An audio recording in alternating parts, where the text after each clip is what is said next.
We are Arsenal. Wembley bound. We love Arsenal. Oh yes. We are Arsenal. No mercy. We're Arsenal forever. We are Arsenal. Road to Wembley. We love Arsenal. Oh yes. We are Arsenal. Can't stop us. We're Arsenal forever.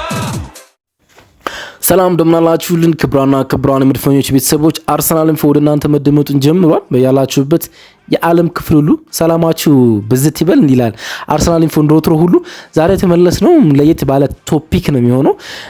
60 ቀሪ ቀናት ይቀሩናል ከአርሰናል የዋንጫ ተስፋና ህልም ጋር ማለት ነው። እንዲሁም 14 ወሳኝ መርሃ ግብሮች፣ 6 የፕሪሚየር ሊግ፣ 5 የቻምፒየንስ ሊግ እንዲሁም 3 የኤፍኤ ካፕ መርሃ ግብሮች ይቀሩናል ማለት ነው። እነዚህ መርሃ ግብሮች አርሰናል እንዴት ነው የሚወጣቸው፣ እንዲሁም ደግሞ የተጫዋቾቹ ፊትነስ ደረጃ እንዴት ይገኛል። ትናንትና ዲክላን ራይስ እና ቡካዮ ሳካ ከእንግሊዝ ካምፕ ወደ ሶባ ሪያሊቲ ወደ ኤምሬትስ ተመልሰዋል። ለምን እሱንም ጉዳይ እንመለከታለን ማለት ነው። ተጫዋቾቹ የሚገኙበትን ፊትነስ፣ የረፍት ቀናት እንዲሁም ደግሞ በዚህ ኢንተርናሽናል ብሬክ ወሳኝ መርሃ ግብር የሚያከናውኑ 3 ተጫዋቾች አሉ። በጣም ወሳኝ መርሃ ግብር ለሀገሮቻቸው የሞት ሽረት የሆኑ ማለት እነማን ናቸው፣ በየትኛው ደረጃ ላይ ይገኛሉ፣ እነሱን እናነሳለን ማለት ነው። እንወያያለን። ያለፉትን ቀናት በስሜት ረገድ እንዴት ይወጧቸዋል፣ በሚቀጥሉት የሚመጡትን 2 ወራቶች የሚሉትን ጉዳዮች እያነሳን ከእናንተ ጋር ለመወያየት እንሞክራለን ማለት ነው። አብራችሁን ቆዩ። የምትገኙት በተወዳጁ አርሰናል ኢንፎ ገጽ ላይ ነው። ሰብስክራይብ አድርጋችሁ ማዳመጣችሁ ያለኝ እንደ ሁሌው ማለት ነው። ቪዲዮን ገና ስትጀምሩ ደግሞ የላይክ በተኑን ተጨናችሁ ድጋፋችሁ ለኛ ስጡን። ከመሸጋገሪያ ሙዚቃ በኋላ ስመለስ አርሰናልና ቀሪ የመጨረሻ 60 ቀናት ምን ይመልሳሉ እንመለከታለን።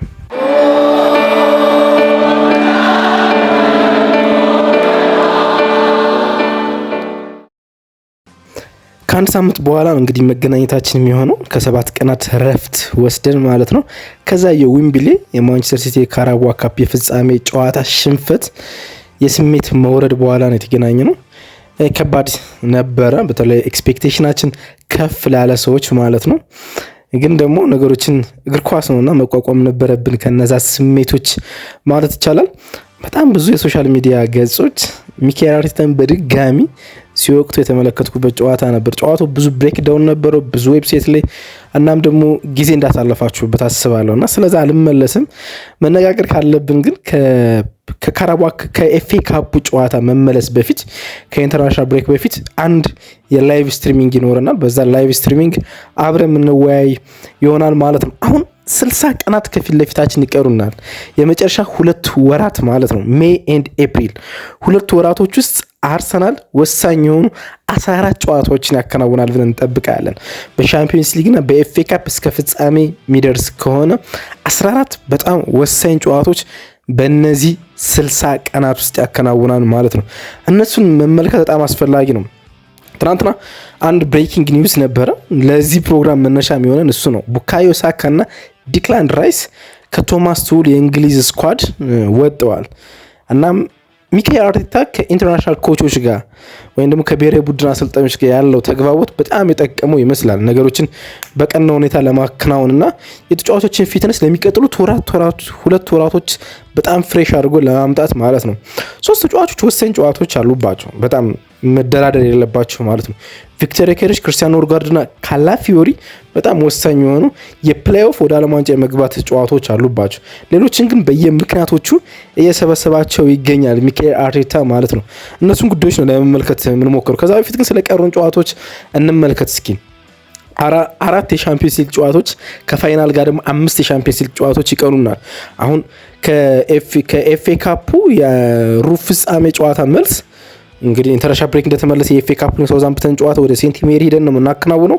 ከዛ መልስ የቻምፒየንስ ሊግ የሩብ ፍጻሜ ጨዋታችን ወደ ሊዝበን ሄደን እናከናውናለን ከስፖርቲንግ ሊዝበን ጋር ማለት ነው። የመልሱን ደግሞ በኤምሬትስ እንጫወታ ነው፣ 2 ጨዋታ ማለት ነው። እሱ ጋር ድል ለሚኬል አርቴታ ሰራዊት የሚጠበቅ ነው፣ ግዴታም ነው። ከዛ በኋላ 2ቱን የስፔን ቡድኖች አሸናፊ እንገጥማለን። ባርሴሎና ከአትሌቲኮ ማድሪድ ብዙ ስሜቶች የሚያደሉት እና ባርሴሎና ከአትሌቲኮ ማድሪድ ጋር ያለው የብዙ ዓመት ዶሚናንስ እናስብ ባርሴሎና ጨዋታ ያልፋል። ስለዚህ በግማሽ ፍጻሜ ከባርሴሎና ጋር በካምፕ ኖና በኤምሬትስ እንጫወታለን። ከዛ በኋላ ፍጻሜ ጨዋታ። እነዚህ ወሳኝ 5 የሻምፒየንስ ሊግ ጨዋታዎች ይቀሩናል ማለት ነው። በኤፍኤ ካፕ አሁን ሩብ ፍጻሜ ላይ ነው የምንገኘው። ከሳውዛምፕተን ጋር ወደ ሴንት ሜሪ ሄደን እናቀናለን። እኛ ወደ ሴንት ሜሪ ስናቀና ሲቲ ከሊቨርፑል ጋር በኢታድ ይጫወታል። ጨዋታው ኢታድ ከመሆኑ አንጻር ሲቲ ሊያልፍ ይችላል እናስባለን። ቼልሲ ከፖርት ቫሊ ጋር ይጫወታል። በድጋሚ ቼልሲ ጋር የመገናኘት እድል አለን። ሊያም ሮዝሊን ወደ ቼልሲ አሰልጣኝነት ከመጣ በኋላ 3 ጊዜ ነው ያገኘ ነው። 3ቱንም ነው ያሸንፍ ነው። 1 ፕሪሚየር ሊግ 2 የካራባኦ ካፕ ማለት ነው። አሁን የመገናኘት እድል አለን። ቼልሲ ከፖርት ቫሊ ጋር በብሪጅ ነው የሚጫወቱት። የማለፍ እድል አለው። ዌስትሃም ከሊድስ ጋር ደግሞ ሌላ ጨዋታ አለ። ስለዚህ በግማሽ ፍጻሜ የኤፍኤ ካፕ ጨዋታ የሲቲና የሊቨርፑልን ወይ ደግሞ የቼልሲና የፖርት ቫሊን ወይ ደግሞ የዌስትሃምና የሊድስን አሸናፊ እናገኛለን ማለት ነው። ከዛ በኋላ ፋይናሉ ነው የሚቀረን ማለት ነው። በኤፍኤ ካፕ የሚቀሩን ጨዋታዎች ከሩብ ፍጻሜው፣ ግማሽ ፍጻሜ፣ ፋይናል 3 መርሃ ግብሮች ብቻ ይሆናሉ ማለት ነው። 6 ወሳኝ ከ2 ዲኬዲ በኋላ ከ2 10 ዓመታት በኋላ የፕሪሚየር ሊግ ሻምፒዮን ለመሆን ጫፍ የደረስንባቸው ጨዋታዎች ይቀሩናል። 4 የሜዳና 2 አዌይ ጨዋታዎች ብቻ ማለት 6 መርሃ ግብሮች። ሲቲ 7 መርሃ ግብሮች ይቀሩታል። ከ7 መርሃ ግብሮች ደግሞ 4 ወይ 5ቱን ከሜዳ ውጭ ሄዶ ተጉዞ ማከናወን ይኖርበታል ማለት ነው። እንግዲህ 3ቱ የሜዳ ጨዋታችን ቦርንማውዝ፣ ኒውካስል፣ ፉልሃም፣ በርንሌ በሜዳችን የምናከናውናቸው ጨዋታዎች ናቸው። ከሜዳችን ውጭ የምንጓዘው አንድ ማች ወደ ማንቸስተር ከተማ እንሄዳለን። ከዛ በኋላ በለንደን ከዌስትሃም ጋር ከሜዳችን ውጭ በለንደን ስታዲየም እናከናውናለን። እነዚህ ቀሪ 6 የፕሪሚየር ሊግ መርሃ ግብሮቻችን ናቸው። በኦርደር ስንመለከታቸው ቦርንማውዝን ቀድመን ከኤፍኤ ካፕ እንዲሁም ከሻምፒዮንስ ሊግ ከ2 የካፕ ጨዋታዎች በኋላ ከቦርንማውዝ ጋር እንጫወታለን። ባይዘው ከኢንተርናሽናል ብሬክ በኋላ 1 ሳምንት ሙሉ የምናሳልፈው በካፕ ጨዋታ ነው። ከዛ በኋላ ነው ወደ ሊግ ጨዋታ የምንመለሰው ማለት ነው። ከዛ በኋላ የፕሪሚየር ሊጉን የዋንጫ ጨዋታ የሚወስነው መርሃ ግብር ይከናወናል፣ ሲቲ ከአርሰናል። ከዛ ጨዋታ አስቀድሞ እኛ ከቦርንማውዝ ጋር ስንጫወት ሲቲ ወደ ብሪጅ መጥቶ ከቼልሲ ጋር መጫወት አለበት። የሊያም ሮዝሊን ቼልሲ ሲቲን ስለማስጣሉ እርግጠኛ ሆነ መናገር ባንችል እንኳን ቼልሲ ግን ይህን ጨዋታ የሚያደርገው ለራሱ ነው፣ በሻምፒዮንስ ሊግ ስፖርት ውስጥ ለመቆየትና በሚቀጥለው ውድድር ዓመት የሻምፒዮንስ ሊግ ተሳታፊ ለመሆን ከሚያከናውናቸው መርሃ ግብሮች ውስጥ እንደ ወሳኝ መርሃ ግብር ይቆጠራል። ስለዚህ ቦርንማውዝን እኛ በሜዳችን ስንገጥም የአንዶኒ ራዮላን የቀድሞ የሚካኤል አርቴታ ወዳጅ ጓደኛ፣ የአንድ ከተማ ልጅ፣ የአንድ ሰፈር አሰልጣኞች የሆኑት አንዱ ልጅ የተገኙት 2 የባስክ ሰዎች ይገናኛሉ። 2ቱ ጨዋታቸውን በሚያከናውኑበት ጊዜ ሲቲ ከቼልሲ ጋር ይጫወታል። 2ቱ መርሃ ግብር በማሸነፍም በመሸነፍ የሚጠናቀቅ ወሳኙ ጨዋታ የሚሆነው ግን ከዛ ማግስት የሚከናወነው የሲቲና የአርሰናል ጨዋታ ነው። ሲቲ በሻምፒዮንስ ሊግ መውደቁ ነው እንጂ ማድሪድን ጥሎ አልፎ ቢሆን ኑሮ ከባየር ሙኒክ ጋር በሚያከናውናቸው 2 የሻምፒዮንስ ሊግ ጨዋታዎች መሀል ከአርሰናል ጋር ይጫወት ነበር። አሁን ግን እኛ ከምናከናውናቸው 2 የሻምፒዮንስ ሊግ ጨዋታዎች መሀል ሲቲ አርፎ በኢታድ እናገኘዋለን። እሱ ትንሽ ፕሬዥር ይሆናል፣ ሲቲ ከረፍት መልስ ስለምናገኘው ማለት ነው። ከሲቲ ጨዋታ በኋላ ሌላ ሁሌ የሚያስቸግረን ቡድን ግን ደግሞ በሜዳችን ኒውካስልን እንገጥማለን ማለት ነው። ከዛ ፉልሃም በሜዳችን የምናከናውነው። በእርግጠኝነት በሲቲ ጨዋታ ብዙ ነገሮች ይወሰናሉ። ሚካኤል አርቴታ ይህን የካራባኦ ካፕ የፍጻሜ ጨዋታ ያሳየው የታክቲክ ብዙዎች የሴሌክሽን ነው የሚሉት፣ እኔ የታክቲክ ብልጫ ጌን የሚያደርግ መልሶ የሚያገኝ ይመስለኛል ማለት ነው። ስለ ተጫዋቾች የፊትነስ ጉዳይ ግን ወሳኙን ጉዳይ ማንሳት ያለብን ይመስለኛል። ቀሪ ጨዋታዎቻችን እንደዚህ ከተመለከትናቸው የሚቀጥሉት ወራቶች አሉን። የተጫዋቾችን ፊትነስ መመልከት ያለብን ይመስለኛል። በዚህ ኢንተርናሽናል ብሬክ በጣም ወሳኝ የሆኑ ጨዋታዎች አሏቸው። 3 ተጫዋቾች አሉ። ቪክተር ዮኬሬሽ ከስዊድን ጋር፣ ክርስቲያን ኖርጋርድ ከዴንማርክ ጋር፣ ሪካርዶ ካላፊዮሪ ከጣሊያን ጋር ወሳኝ መርሃ ግብሮች አሏቸው። 3ቱም ተጫዋቾች የመጀመሪያ ዙር ጨዋታዎቻቸው ማሸነፍ ችሏል፣ ግን ቀጣይ ወሳኝ ጨዋታዎች አሏቸው።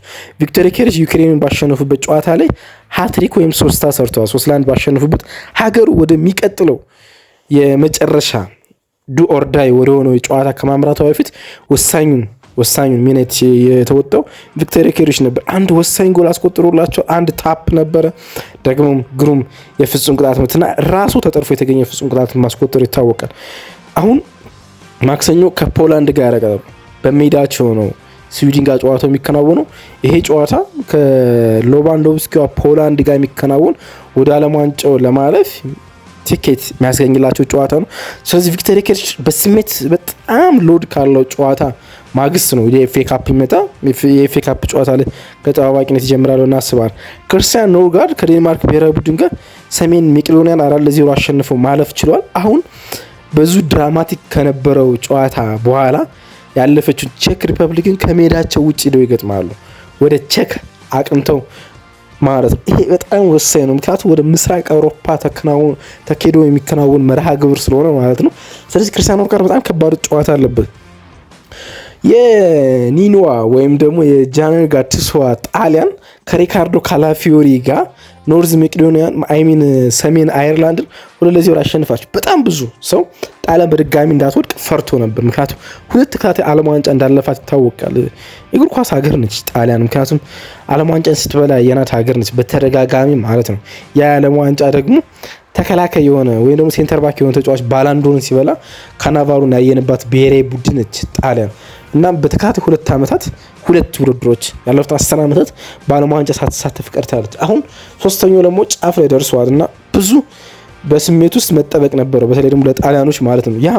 ያ የስሜት መጠበቅ ሰምታችሁ እንደሆነ ጨዋታውን በሳንሲሮ ጂሴፒ ሜዛ ከማከናወን ወይም ደግሞ በሮም ኦሎምፒክ ስታዲየም ከማከናወን ወደ ቤርጋሞ አቅንተው በአትላንታ ሜዳ ጨዋታ ስለማከናወን አስበው ነበር። የደጋፊው ፕሬዠር ለመቀነስ ያን ያህል በትልቅ ፕሬዠር ውስጥ ያከናውኑት ነበር። ግን ሪካርዶ ካላፊዮሪ በጣም ጥሩ ተጫውቶ ከሁለቱ ጓደኞቹ ማንሲኒ እና እንዲሁም ደግሞ ሌላው የኢንተር ተከላካይ ባስቶኒ ጋር በጣም ጥሩ ተጣቀ። ባስቶኒ ወደ ባርሴሎና ለማቅናት ከጫፍ እየደረሰ ነው። በዛው ልንገራችሁ ይሄ ነው። ከሶስቱ ተከላካዮች ጋር ክሊንሺት አስጠብቀው ማለፍ ይችላል። ግን አሁን ወሳኝ ጨዋታ አለባቸው። ወደ ቦስኒያ ሄርዞጎቪና ሌላ ወደ ምስራቅ አውሮፓ ቅንተው የዜኮን ቦስኒያን ይገጥማሉ ማለት ነው። የቀድሞ የአርሰናል ተጫዋች ታስታውሱት ይሆናል ብዬ አስባለሁ። ኮሉሳንች ቦስኒያ ነው የሚገኘውና ኮሉሳንችና ካላፊዮሪ ይገናኛሉ። አብሮ አልተጫወትም ግን በተቃራኒ ይጫወታሉ ማለት። እነዚህ 3 ተጫዋቾች በጣም ወሳኝ መርሃ ግብሮች ይኖሩባቸው፣ ሌሎቹ ግን ያን ያህል ወሳኝ አይሆንም። ከሀቨርት ሌላ የወዳጅነት ጨዋታ ነው ያለበት። ማክስ ዶማን ከ19 ዓመት በታች የእንግሊዝ ብሔራዊ ቡድን ነው የሚገኘው። ማርቲን ዙቢሜንዲ ባለፈው ከነበረው የወዳጅነት ጨዋታ ላይ ከ77ኛው ደቂቃ በኋላ ነው የገባ በሮድሪ መመለሱን ተከትሎ ወደ ተጠባባቂነት ወርዷል። ስለዚህ ብዙ ደቂቃዎችን የተጫወተ አይደለም። ፔሪን ካፒዮ ከኢኳዶር ብሔራዊ ቡድን ጋር ሙሉ ደቂቃ ነው የተጫወተ፣ ግን ይሄኛውም የወዳጅነት ጨዋታ ነው። ሉዊስ ማይልስ ስኬሊ ከ21 ዓመት በታች ብሔራዊ ቡድን ጋር የሚገኘው። ክርስቲያን ሞስኬራ ባለፈው ተቀይሮ ከ65ኛው ደቂቃ በኋላ ነው የተጫወተ። በዚህ ብዙ ድካም የለበትም። ቢን ዋይት በድጋሚ ከ4 ዓመታት ቆይታ በኋላ በቶማስ ቱል ጥያቄ ቀርቦለት ወደ እንግሊዝ ብሔራዊ ቡድን ተመልሷል። ተቀይሮ ነው የገባ። ሰከንድ ሃፍ ጎል አስቆጥሯል። እንግሊዝ አንዳቻ በተለያየችበት የወዳጅነት ጨዋታ ላይ የብቸኛውን ጎል ለእንግሊዝ ብሔራዊ ቡድን ያስቆጠሩ ቢን ነው። ራያ ባለፈው አልተጫወቱም። ስለዚህ ብዙ ድካም የለባቸውም። ሌሎቹ ግን አልተጠሩም ወይም ደግሞ ተመልሰዋል። ቡካዮ ሳካ አሁን ከዲክላን ራይስ ጋር ቶማስ ቱል በዚሁ በጣም የምንነጋገርበት ቶፒክ የሚሆነው ቶማስ ቱል የእንግሊዝ ብሔራዊ ቡድን ለ2 ሴክሽን ከፍለውታል። ለ2 ማለት ነው። ባለፈው የተጫወተው ቡድናቸው ነበረ ኦልሞስት ተጠባባቂ ልትሉት የሚችሉት ነው። ዋናው ቡድናቸው በሁለተኛ ሴክሽን ላይ አድርገውት ረፍት ሰጧቸው ነበረ። ለምሳሌ እነማን ናቸው ካላችሁ ራይስ፣ ካቨርት፣ ኤሊት አንደርሰን፣ ኬን የመሳሰሉ በጣም የቡድኑ ጉዬ፣ ኮንሳ፣ በረኛው ፒክፎርድ የመሳሰሉ የቡድኑ በጣም ወሳኝ ናቸው ያላቸውን ተጫዋቾች ቶማስ ቱል ረፍት ሰጧቸው ነበር። ከረፍት የጠራቸው ትናንትና ነው። ትናንትና ወደ ካምፕ ተመለሱ፣ ወደ እንግሊዝ ብሔራዊ ቡድን ካምፕ ከጃፓን ጋር ለሚከናወነው ጨዋታ ማለት ነው። እናም የመጀመሪያ ቀን ልምምድ ካከናወኑ በኋላ 7 ተጫዋቾች ወደ ክለቦቻቸው እንዲመለሱ ቶማስ ቱል ፈቅዷል። አዳም ዋርተን ሊሆን ይችላል፣ አንደኛው ጆን ስቶንስ፣ ኖኒ ማዱኬ በባለፈው ጨዋታ ላይ ጉዳት ስላጋጠሙ 33ኛው ደቂቃ ላይ ተቀይሮ በጀራርድ ቦን የወጣው እነዚህ ተጫዋቾች ጉዳት ያለባቸው ናቸው። ከነዚህ ጋር ግን የአርሰናል ወሳኝ 2 ተጫዋቾች ወደ ኮሊንስ ኦባ ሪያሊቲ የአርሰናል ልምምድ ማዕከል ተመልሰዋል። ዲክላን ራይስ እና እንዲሁም ቡካዮ ሳካ ከፍተኛ ጉዳት ያለባቸው አይመስልም፣ ግን መጠነኛ የፊትነስ ጉዳይ ስላጋጠማቸው ወደ ክለቦቻቸው ለተጨማሪ ምርመራ ተልከዋል ነው ያለ ቶማስ ቱል። ስለዚህ ሚኬል አርቴታ በፍሬሽ የሚያገኛቸው ተጫዋቾች አሉ ማለት ነው። ሳካን፣ ጄሱስ፣ ጋቢ፣ ኤብሬቺዜ ሲሪየስ ጉዳት ነው ያለበት፣ እሱ ማግኘት አይቻልም። ሚኬል ሜሪኖ እና ኤብሬቺዜ 6 ሳምንታት እስከ 4 ሳምንታት ይቆያል። ኦልሞስት 1 ወራት ማለት ነውና በወሳኝ ሰዓትና ብቃቱ የተመለሰበት ሰዓት ነው ያጣ ነው። እሱ ያስቆጫል። እንደው እንደ መልካም ነገር ከተወሰደና ብቃቱ መልሶ የሚያገኝ ከሆነ ማርቲን ኦዲጋርድ ይመለሳል ተብሎ ይጠበቃል። ሊያንድሮ ትሮሳርድ ፊትነሱን ለማግኘት በጣም አሪፍ ነው። ከባለፈው ጉዳትና ካመለጠው የመጨረሻ የሲቲ ጨዋታ በኋላ ማለት ከሲቲ ጨዋታ ተቀይሮ ከወጣ በኋላ ራይስ ነግሬያቸው ኖኒ ማዱኬ ከዛ ጉዳት ግጭቱን የፈጠረው ራሱ ነው። በእንደዚህ አይነት አግሬሽን ውስጥ መጫወት አልነበረበትም፣ ግን ጉዳቱ ከፍተኛ አይመስልም። ጋቢ ማጋላሽ እና ሳሊባ ቲምበር የተከላካይ መስመራችን ከአራቱ ሶስቱ ሶባ ሪያሊቲ የሚገኙት ማጋላሽና ሳሊባ በኮሊን እንዲቆይ ያደረገበት የአርቴታ ከኢንተርናሽናል አሰልጣኞች ጋር ያለ መግባባት ፍጹም ያስደንቅ ነው። ማጋላሽን በኤምሬት ለማቆየት ከአንቾሎቲ ጋር በጣም ሰፊ የስልክ ልውውጥ ማድረግ ነበረባቸው። አንቾሎቲ እስከ ጉዳቱ አሰልፎ ነበር ባለፈው ጉዳት እንዳጋጥሙ ያደረጉት። አሁን ሚካኤል አርቴታ መስማት ችሏል። ሳሊባን በኤምሬት ለማቆየት እናም ለማሳመን ወደ ፈረንሳይ ካምፕ ሄዶ ምርመራ ሳይከናወንበት እንዲያምር ከዲደር ዴሾ ጋር ሚካኤል አርቴታ በጣም ሰፊ ንግግር ማድረግ ነበረባቸው። አንዳንድ አሰልጣኞች የሚያደርጉት እናውቃለን። የኖርዌይ ብሔራዊ ቡድን አሰልጣኝ ማርቲን ኦዲጋርድ ጉዳት ሲያጋጥመው የራሳቸውን ምርመራ ማከናወን እንዳለባቸው ሁሌም ይናገራል እና ወደ ኖርዌይ አቅንቶ ከኖርዌይ ብሔራዊ ቡድን ጋር ተገናኝቶ የኖርዌይ ዶክተሮች ቼክ ካረጉት በኋላ ነበረ እረፍት የሚሰጡት። ግን አሁን ለሳሊባ ዲደር ዴሾ እረፍት ሰጥቶታል። ዩሪያን ቲምበርን በተመሳሳይ መንገድ ነው ኮማን የኔዘርላንድ ብሔራዊ ቡድን አሰልጣኝ ረፍት የሰጠው ማለት ነውና ከሴንተር ባኮቻችን እና ብዙ አድካሚ ውጣ ውረዶችን ከሚሰሩ ተጫዋቾች ውስጥ ሶስቱ ረፍት አግኝቷል። ከነሱ ጀርባ ያለው ራይስ ረፍት አግኝቷል። ስለዚህ ለወሳኙ 60 ቀናት ውስጥ የቡድናችን ተጫዋቾች በጣም የሚገርም ረፍት አግኝተው ይመለሳሉ ማለት ነው። እኔም ከአንድ ሳምንት ረፍት በኋላ ስመለስ ከእናንተ ጋር ስለ ረፍት አውርተናል ማለት ነውና 60 ወሳኝ ቀናቶች አሉ፣ 14 ወሳኝ ጨዋታዎች ግን በርካታ ተጫዋቾቻችን ከብዙ ረፍት በኋላ ይመለሳሉ ማለት ነው። ታስታውሱ እንደሆነ የመጨረሻዎችን ጨዋታዎች ያከናውኑ በአራት የተለያዩ ውድድሮች አራት ጨዋታዎችን አከናውነው ነበር። ካራባኦ ካፕ፣ ኤፍ ኤ ካፕ፣ ቻምፒዮንስ ሊግ፣ ፕሪሚየር ሊግ በጣም ከባድ ነበር እንደ ሜንታሊቲ ማለት ነው። በጣም ከባድ ነበር። አንዳንድም ደግሞ ፕሬሸር ነበረበት። የሲቲ ጨዋታ ፕሬሸሩን መቋቋም ከብዷቸው እንደነበረ ተመልክተናል። ከዛ ረፍት አድርገው ይመጣሉ ማለት ነው። ኤፍ ኤ ካፑን አሟሙቀው ወደ ፕሪሚየር ሊግና የቻምፒዮንስ ሊግ መርሃ ግብሮች ይመለሳሉ ማለት ነው። ስለዚህ ለወሳኙ መርሃ ግብር ለሚካኤል አርቴታ ተጫዋቾች በርካታ ረፍቶችን ያገኝ እንደሆነ ማንሳት ይቻላል ማለት ነው። በድጋሚ ስላገኘኋችሁ በጣም ደስ ብሎኛል። ባይ እወዳችኋለሁ። መልካም ሰንበት።